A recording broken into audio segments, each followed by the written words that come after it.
evening from Park Life, and I just want to touch upon love in the Bible. Ultimately, God is love. It talks about this in the epistles of 1 John, but also in Corinthians is the love chapter, talks about the patience of love. In Corinthians 13 verse 4 onwards, love is patient, love is kind. It does not envy, it does not boast, it is not proud, it is not rude, it is not self-seeking, it is not easily angered, it keeps no records of wrongs. Love does not delight in evil, but rejoices with the truth. It always protects, always trusts, always hopes, always perseveres. Love never fails. And then going further down, it goes on to say, and these three remain, verse 13, faith, hope and love, but the greatest of these is love. And the greatest commandment is love the Lord your God with all your heart, soul and mind, and another like it, love your neighbour as yourself. So that's very interesting. One little verse I wanted to touch upon in 1 Corinthians 13, chapter 13, verse 10. And it says this, but when perfection comes, the imperfect disappears. I see the perfect as Jesus Christ when he returns. He is perfect and holy and righteous, and we are not. We're imperfect. And you know, that's where it talks about Jesus Christ, the author and finisher, our author and perfecter of our faith. I just thought that really lined up when that which is perfect comes. You know, the imperfect will disappear. We still have imperfections in this life.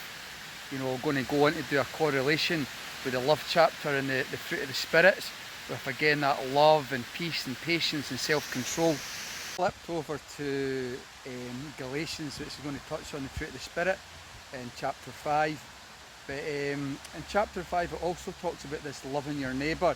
It says, verse 14, the entire law is summed up in a single command, love your neighbour as yourself.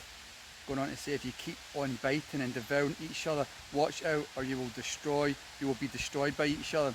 So no, love also covers a multitude of sins. You know, so it goes on to say, verse 22, but the fruit of the Spirit is love, joy, peace, patience, or long suffering is a really good one. The Spirit's in the King James Version. I like the long suffering, and same with the temperance as well. So it's the fruit of the Spirit is love, joy, peace, patience, or long suffering, kindness, goodness, faithfulness, gentleness, self-control, or temperance. I like that temperance because we can all have to be a bit hot-headed, can't we? Against such things there is no law. Those who belong to Christ have crucified the sinful nature with its passions and desires. You know, so there's ways we used to live, and it talks about that further up. You know, idolatry, witchcraft, hatred, fits of rage, jealousy, selfish ambition. You know, when we come to Christ, it's not about what we want, it's about letting the Holy Spirit work in our life. It says this in verse 16, so I say, live by the Spirit and you will not gratify the desires of the sinful nature. Going on to say further down, if we live by the Spirit, since we live by the Spirit, let us keep in step with the Spirit. Again, not becoming conceited, provoking and envying each other. Touched upon that, backbiting and devouring each other. You know, so there's a correlation there between the love chapter and, you know, love is patient, love is kind, and then the fruit of the Spirit, love, joy, peace, patience, long suffering. You know, and ultimately, as I said in the epistles of John, I think it's chapter 4, it says God is love.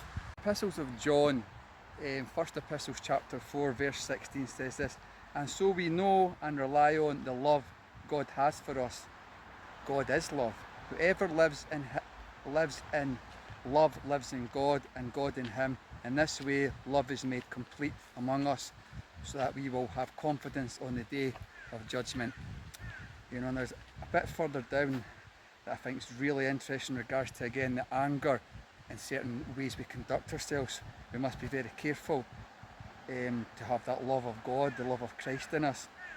If anyone says, I love God, yet hates his brother, verse 20, he is a liar. For anyone who does not love his brother, whom he has seen, cannot love God, whom he has not seen.